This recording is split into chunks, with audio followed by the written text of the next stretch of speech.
আর সুরধনের কোল দুটি বাহু প্রসারিত করে দানি সেজে দাঁড়ালেন। কেন গো? কেননা যার প্রভাবে একদিন সারা নবদ্বীপের প্রাসঙ্গেরা কম্পিত হয়েছিল।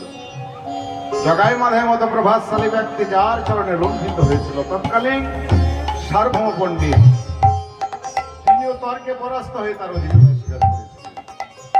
শুধু তাই নয় গো, বিনা অস্ত্রে বিনা যুদ্ধে জয় করেছিলেন এই সোনার ভারতবর্ষ। তাহলে উনি কি আমাদের মতো সাধারণ মানুষ?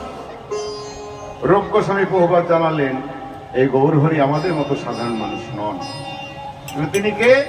তিনি হলেন গোলকাঞ্চ পরিত্যাজং লোকনাথ কারণাথ কালেও তাদের কীর্তনাথ লীলা লাবণ্য রসবিদ্য। অর্থাৎ তিনি হলেন মূর্তিমান প্রেম রসবিদ্য। আবার শ্রী চৈতন্য চরিতামৃতে কি বললেন গো? কৃষ্ণদাস গোস্বামী তিনি কলম দিয়ে জানালেন, নন্দ সুত বলি যারে ভাগবতে গায়, সেই কৃষ্ণ অবতীর্ণ বলিতে চৈতন্য চৈতন্য। এই শ্লোক থেকে বোঝা যায় তিনি অনাদিরাদি গোবিন্দ শ্রী নন্দের নন্দন কৃষ্ণ আদি কলিতে গৌরাঙ্গ হয়ে এলেন। কবে এলেন? তারপরে শেষ কলিয়াগত।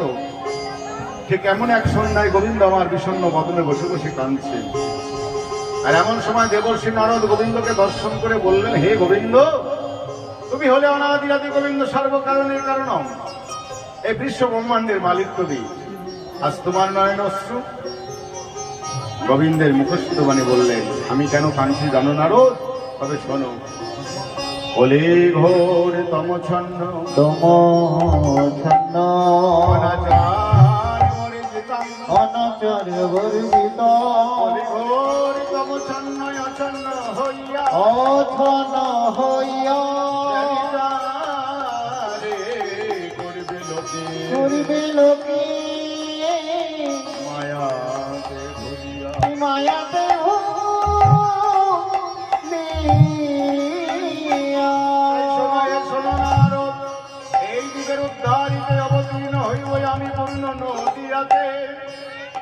নদিয়ায় অবতীর্ণ হয়ে আমি কি করবো জানো না?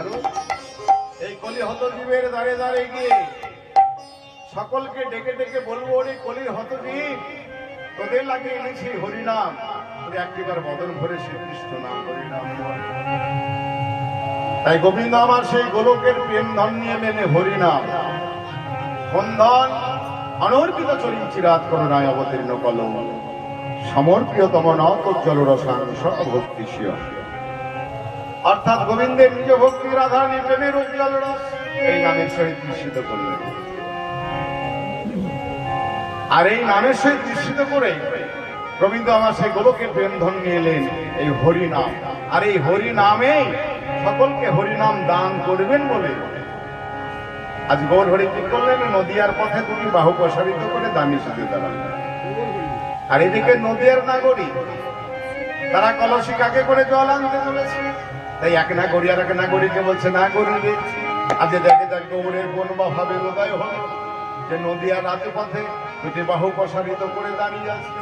তাই এক নাগরী আর এক নাগরীকে ডেকে বলছে, তোরা আই না গরে লয়ে গা গরে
তোমরা আমায় দান না দিয়ে যেতে পারবে না।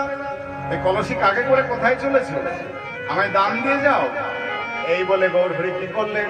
দুটি বাহু প্রসারিত করে বললেন, দেহদানে দেহদান, দেহদান দেহদান, দেহদান, দেহদান দেহদান, দেহদান, দেহদান, হরি দেহদান দেহদান, অন্য কিছু চাই না দান, দেহদান, দেহদান, অন্য কিছু চাই না দান, দেহদান দেহদান, অন্য কিছু চাই না দান, কিছু চাই না দান, অন্য কিছু চাই না দান, অন্য কিছু চাই না দান, অন্য কিছু চাই না দান, দেহদান দেহদান। নাগরিকগণ বললেন, এক নাগরী আর এক নাগরীকে বলছে, নাগরী রে, গৌরহরি আমাদের কাছে কোন দান চাইছে? দান বলতে তো আমরা জানি, যেমন গোদান, বস্ত্রদান, অন্নদান, দিয়ে ছড়া নিজ বস্তু অপরকে বিলিয়ে দাও। তো গৌরহরি কোন দান চাইছে? আরে কেনই বা চাইছে? তাই বললেন, একবার ভালো করে জিজ্ঞাসা করে দেখি গৌরহরি আমাদের কাছে কোন দান চাইছে। বলো বলো গৌরহরি, কিসের লাগে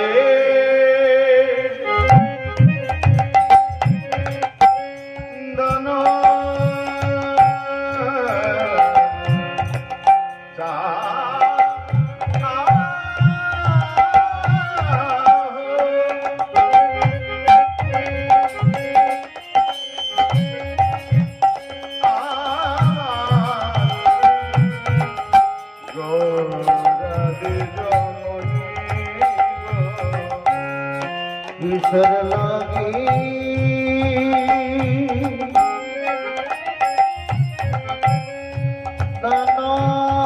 দান চাহ,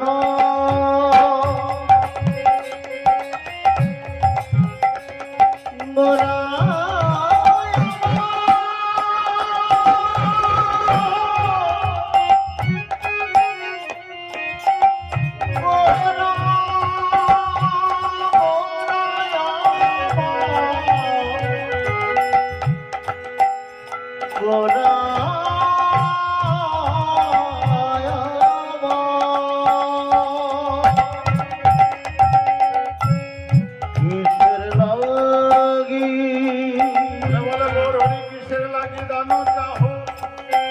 আমার গোড়া দ্বিজ মণি। আর গৌরহরি কি করেছে? গৌরহরির হাতে একটি বেতের লাঠি, আর সেই লাঠিটি নিয়ে পতাকলে দাঁড়িয়েছে। বেত্র দিয়া বেত্র দিয়া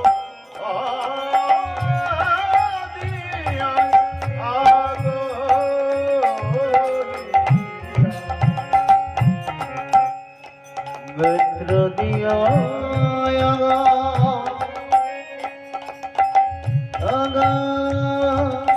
আগলিয়া, বেত্র দিয়া আগলিয়া রাখো হে তরণী। তুমি কোন দান চাইছো? আর কেনই বা চাইছো? কিন্তু লীলাবিলাসী পদকবি এক পাশ থেকে এই গৌরহরি দানের কথা শুনে নাগরীকে বললেন, হে নাগরী, তোমরা বুঝতে পারলে না গৌরহরি কোন দান চাইছে? শাস্ত্রে বললে কোন দান? দৈন মাপেশ্য পাদ পবনমূর্তিমতা, অর্থাৎ অহংতত্ত্ব শূন্য করে দীনতার ভাব অবলম্বন করে মতিকে শ্রী ভক্তচরণে সমর্পণ করা, সেই দান গৌর সুন্দর চাই। সেই দান অর্থাৎ অহংতত্ত্ব, মানে অহংকার থাকলে দান হবে না। অহংতত্ত্ব শূন্য করে দীনতার ভাব অবলম্বন করে, মানে বিনয় করে দান দিলেও তার মধ্যে বিনয় থাকা দরকার। আমার আছে আমি দিলাম, তাহলে অহংকার হয়ে গেল। দান নেবেন, আপনার আমার যতটুকু সামর্থ্য আপনাকে এই বিনয় ভাবার করা দরকার। তাই বলেন দৈন্য মাপেশ্য পাদ ও পতন, মানে মাথা উঁচু করলে হবে না, অর্থাৎ মাথা উঁচু করতে এই দান চাইছে। আর এই দান কে করেছিলেন? এই দান করেছিলেন যুধিষ্ঠির রাজা সে মনে মনে ভাবলো যে আমি দান করে দেব। আমার তো ধনা করে অনেক ধন আছে, অনেক পয়সা আছে, আমি কিছু ব্রাহ্মণকে দান করে দেব। এবারে ঢেরি পিটিয়ে দিলেন আর সকলকে নিমন্ত্রণ করলেন। তার প্রজা এবং সাধুগুরু বৈষ্ণব ভক্ত সকলকে আমন্ত্রণ করলেন যে আমার রাজ্যে আজ আমি দান দেব এবং সেবা দেব। সেবাই পরম ধর্ম। তাই এই বলে ঘোষণা করে দিলেন। এবার সকলেই প্রজায় সকলেই এলো, সকলে এসে সেখানে সেবা করলো এবং দান গ্রহণ করলো। এক এক করে ঘরে ফিরে চলে গেল। রাজা মনে মনে ভাবলো আমার দান সম্পূর্ণ হয়েছে। অবশেষে একটি বনের পশু সে এসে কি করলো, সে সেবা দান কিছুই করলো না, এসে গড়াগড়ি দিচ্ছে। এধার ওধার করে গড়াগড়ি দিচ্ছে, আর যেই না গড়াগড়ি দিচ্ছে রাজামশাই বলছে, হে, এই জন্য তোমাদের পশু বলে। বনের পশু নইলে এমন বুদ্ধি হয়? সকলে এসে দান গ্রহণ করলো, সেবা করলো, আর তুমি এসে শুধু গড়াগড়ি দিচ্ছ, এই জন্য তোমাদের পশু বলে। এবার বনের পশু বিজির, যার নাম আমরা বিজির জানি, সে বলছে, হে রাজন, আপনি এত বড় যজ্ঞ করলেন, কিন্তু আমি মনে মনে ভাবলাম যে এত বড় যজ্ঞ করলে আমি গড়াগড়ি দিলেই আমার পূর্ণ হয়ে যাবে, কিন্তু তা তো হলো না। হলো না, না তো না, আমি এত পয়সা খরচ করলাম, এত সেবা দিলাম, তা তো আমার সম্পূর্ণ হলো না। তো না, সম্পূর্ণ হবে কি? আপনি একবার ভালো করে চেয়ে দেখুন তো। এইবার বনের পশু রাজামশাইকে বললেন, আমার দিকে একবার চেয়ে দেখুন। এবার চেয়ে দেখলেন। কি চেয়ে দেখলেন? সেই বনের পশুর অঙ্গ, অর্ধেক অঙ্গটি সোনার বর্ণ আর অর্ধেক অঙ্গ কালো বর্ণ। রাজামশাই দর্শন করে বললেন, হে বনের পশু, তোমার অঙ্গ অর্ধেক সোনার অর্ধেক কালো কেন? আপনার হয়তো এক দানি আছে, সেই দান যজ্ঞে সেবা করতে না পেয়ে সেখানে আমি গড়াগড়ি দিয়েছিলাম। আর গড়াগড়ি দিয়ে যতটুকু ওই সেবার দ্রব্য সেই যজ্ঞে আমার অঙ্গে লেগেছে, ততটুকু সোনার বর্ণ হয়েছে, আর অর্ধেকটি কালো হয়ে আছে। তাই আমি শুনলাম যে আপনি এত বড় যজ্ঞ করলেন, সাধু গুরু বৈষ্ণব ভক্ত সকলকে সেবা দিলেন, আমি মনে মনে ভাবলাম যে আমার এই স্থানে গড়াগড়ি দিলে সম্পূর্ণ সোনার হবে, তা তো হলো না। সেই জন্য আমি গড়াগড়ি দিলাম। রাজামশাই বললেন, তাহলে আমার হইতে দামি আছে? হ্যাঁ, আপনার হইতে দামি, তবে আপনার মতো রাজা নয়।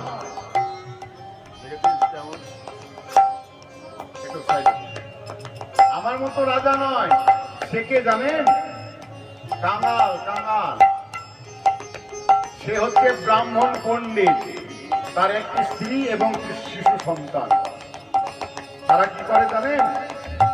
তারা এতই কাঙাল, এতই দরিদ্র যে নগর থেকে ভিক্ষা ভেঙে এনে সেই ভিক্ষার দ্রব্য রন্ধন করে ঘরে গোপালের বৃদ্ধ আছে, সেই গোপালের সেবা দিয়ে সেই প্রসাদ তারা পায়। এইভাবে প্রতিদিন ওরা সেবা করে। এইভাবেই থাকতে থাকতে আমিও সেই সেবা পাই, তাদের পাশেই আমি থাকি, আমিও সেবা পাই। কিন্তু একদিন কি হয়েছে জানেন রাজীব?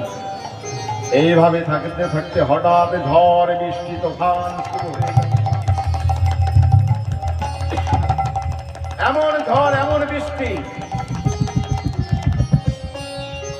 এমন ঝড়, এমন বৃষ্টি, সেই ব্রাহ্মণ পণ্ডিত 7 দিন ভিক্ষায় দিতে পারলো না। ভিক্ষা না করলে তো তার তো চলবে না, ভিক্ষায় দিতেও পারলো না, আবার তার গোপালের সেবাও হলো না, তারা প্রসাদও পেল না, আর আমিও অনাহারে থাকলাম। এইভাবে 7 দিন থাকতে থাকতে তার সেই শিশু সন্তান খোদার জন্য কেঁদে কেঁদে বলছে, মা গো, আমার যে বড় খোদা লেগেছে মা, আমি যে আর খোদার জ্বালা সইতে পারছি না মা, তুমি আমার কিছু সেবা দাও। মহাজননী কেঁদে কেঁদে বলছে, হে নিষ্ঠুর বিধাতা, তোমাকে তুমি এমনই নিষ্ঠুর যে আমাকে এমন কাঙালিনী করে জন্ম দিয়েছ, আমার ওই শিশু সন্তানের বদনে বদনে আমি এক মুঠো অন্ন তুলে দিতে পারছি, কিন্তু শিশু সন্তান মা মা বলে কাঁদছে। মা মা মা শিশু কিছু কাঁদিতে লাগিল।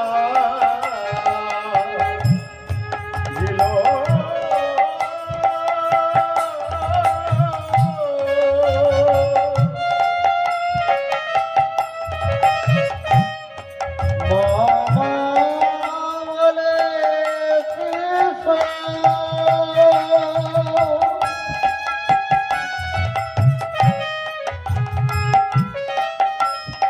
কাঁদিতে লাগিল।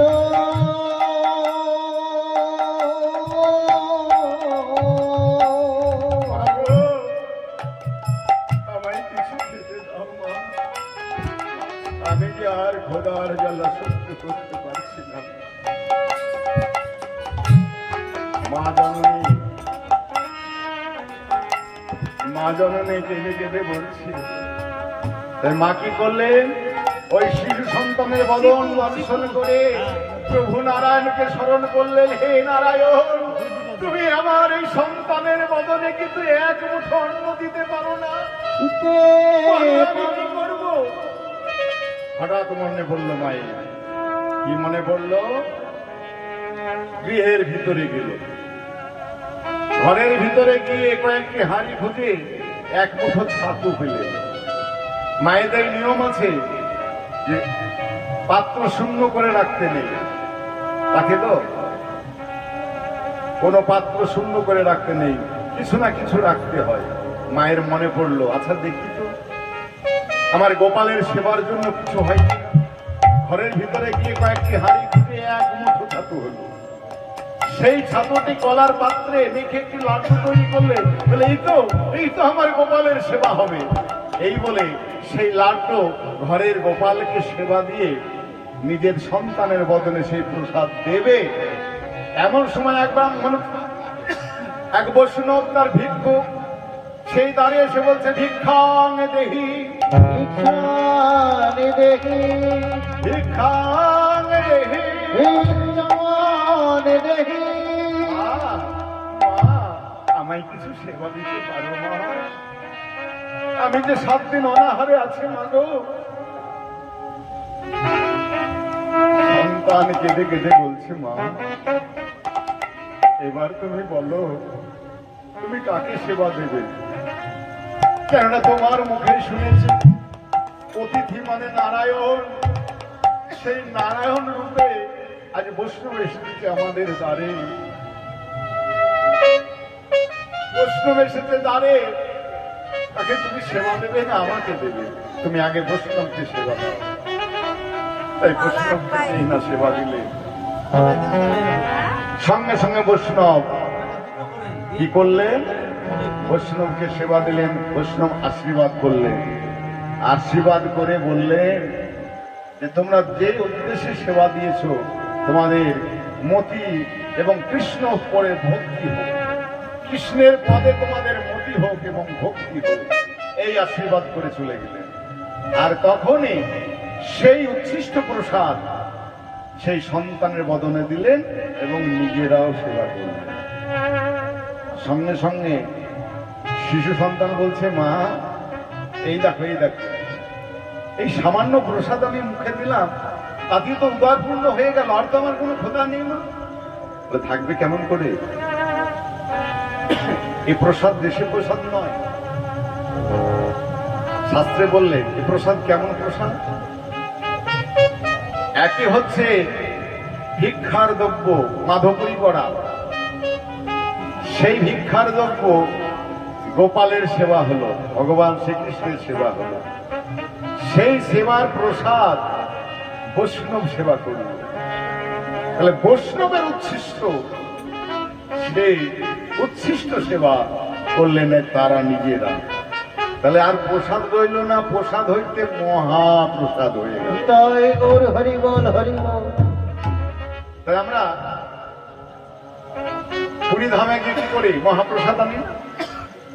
তাহলে আমাদের এক দানা সেবা করলে আমাদের প্রসাদ হইতে মহাপ্রসাদ আমাদের সেবন করা হয়ে যায়। তদ্রূপ এই বৈষ্ণবের উচ্ছিষ্ট তারা সেবা করলে তাদের উদর পূর্ণ হয়ে গেল। আর সেই বনের পশু রাজামশাইকে বলছে, হে রাজন, আমি বন থেকে বেরিয়ে দেখলাম সেখানে সেবা করবার মতো কিছু নেই, পড়ে আছে শুধু ধোলা কোনার মধ্যে কিছু ছাতু, তা তো সেবা করা যাবে না। তাই আমি কি করলাম জানি না, আমি সেবা করতে না পেরে আমি ঘরে ঘরে দিলাম গো, ঘরে ঘরে দিলাম গো, ঘরে গেলাম গো, ঘরে ঘরে দিলাম গো। রাধে শ্রী কৃষ্ণ বলে ঘরে ঘরে দিলাম গো, জয় রাধে শ্রী কৃষ্ণ বলে ঘরে ঘরে দিলাম গো। রাধে শ্রী কৃষ্ণ বলে করলে দয়া করতে পারো, কৃষ্ণ বলে দয়া করতে পারো, কৃষ্ণ বলে দয়া করতে পারো, কৃষ্ণ করলে দয়া করতে পারো। কৃষ্ণ বলে ঘরে ঘরে দিলাম গো। হে রাজন, আমি কৃষ্ণ বলে গড়াগড়ি দিলাম, কিন্তু আমি তো সেবা করতে পারলাম না। কিন্তু ওই ধোলা কোনার মধ্যে কলার পত্রে যে সামান্য একটু ছাতু লেগেছিল, সেইটাই আমার যতটা অঙ্গে লেগেছে ততটাই সোনার বর্ণ হয়েছে। আর আমি ভাবলাম যে আপনি এত বড় যজ্ঞ করলেন, দান যজ্ঞ করলেন, আমি গড়াগড়ি দিলে বাকিটা সোনার হবে। বলে তা তো হলো না। বলে কেন হলো না? এর কারণে হচ্ছে ওই ব্রাহ্মণ পণ্ডিতের যতটুকু সামর্থ্য ততটুকুই উদর পূর্ণ করে উদার করে ভক্তি ভরে ওই প্রশ্নকে সেবা দিলেন, ঠাকুরকে সেবা দিলেন এবং নিজের সন্তানকে সেবা দিলেন। আর এদিকে রাজামশাই, তিনি তো অগাধ সম্পত্তি, অগাধ ধন, ওই ধনাগর থেকে সামান্য কিছু পয়সা এই বৈষ্ণব ভক্ত সকলকে সেবা দিয়েছে। তার মধ্যে অহংকার আছে। তাই অহংকার থাকলে সেবা দান এতে কোনো ভগবান লাভ করা যায়। তাই শাস্ত্রে বললেন, দৈন্য মাপেশ্ব পাদ পতনূর্তিমতা, অর্থাৎ অহংতত্ব শূন্য করে তিনি তার ভাব অবলম্বন করে মতিকে শ্রী ভগবত চরণে সমর্পণ করা, সেই দান গৌর সুন্দর চাইছে। এই বলে দুটি বাহু প্রসারিত করে বললেন, দানে দেহ দান, দেহ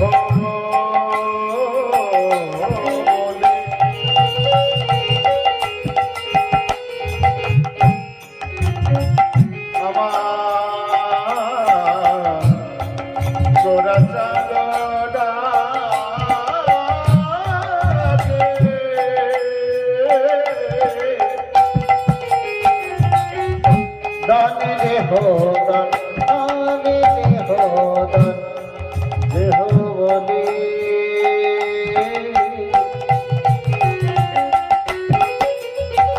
আমার তোরা দাদা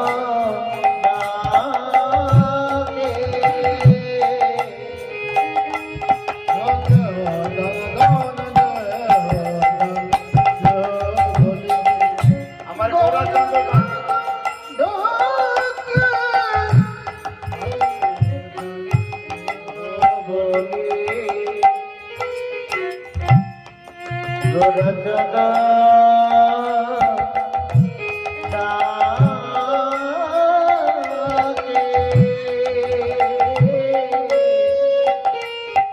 আবার নদিয়ানো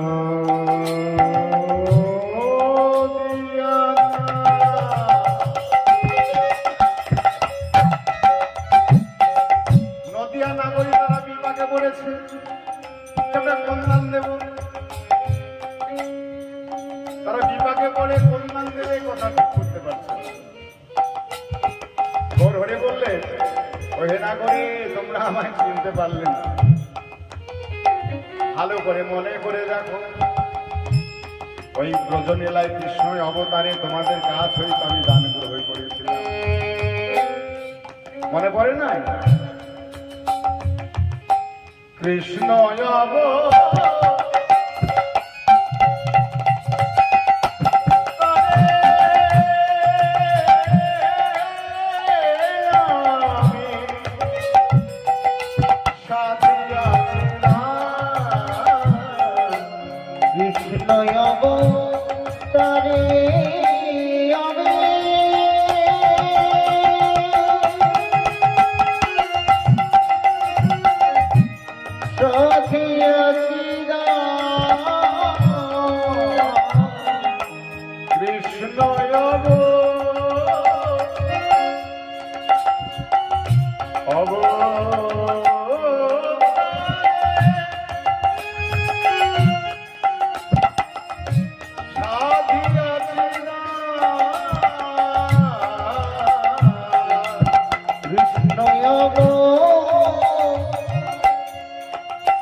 পড়ল মনে মাসু ঘটে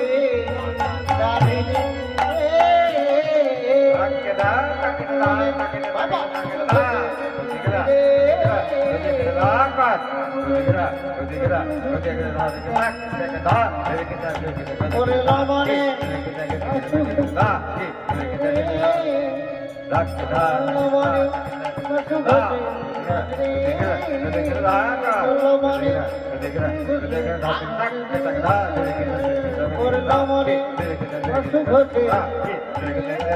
কিবা পড়ল মনে সুখ জানে রে কিবা পড়ল মনে সুখ জানে রে কিবা পড়ল মনে সুখ জানে রে কিবা পড়ল মনে সুখ জানে রে